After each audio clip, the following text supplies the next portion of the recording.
Genèse chapitre 13.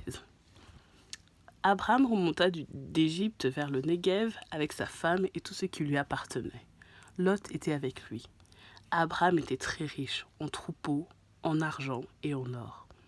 Il se rendit par étapes du Néguev jusqu'à Béthel, jusqu'à l'endroit où était sa tente au début, entre Béthel et Haï, là où se trouvait l'autel qu'il avait fait la première fois.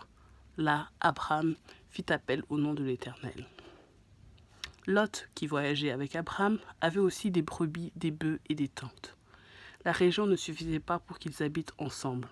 En effet, leurs biens étaient si nombreux qu'ils ne pouvaient plus rester ensemble.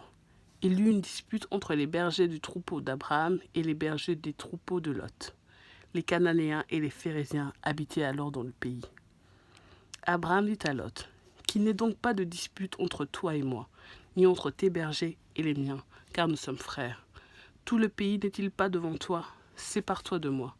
Si tu vas à gauche, j'irai à droite. Et si tu vas à droite, j'irai à gauche. » Lot leva les yeux et vit que toute la plaine du Jourdain était entièrement arrosée.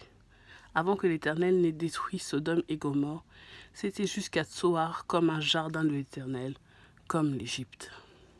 Lot choisit pour lui toute la plaine du Jourdain et se mit en route vers l'est. C'est ainsi qu'ils se séparèrent l'un de l'autre. Abraham s'installa dans le pays de Canaan, tandis que Lot s'installait dans les villes de la plaine et dressait ses tentes jusqu'à Sodome. Les habitants de Sodome étaient mauvais et péchaient beaucoup contre l'Éternel.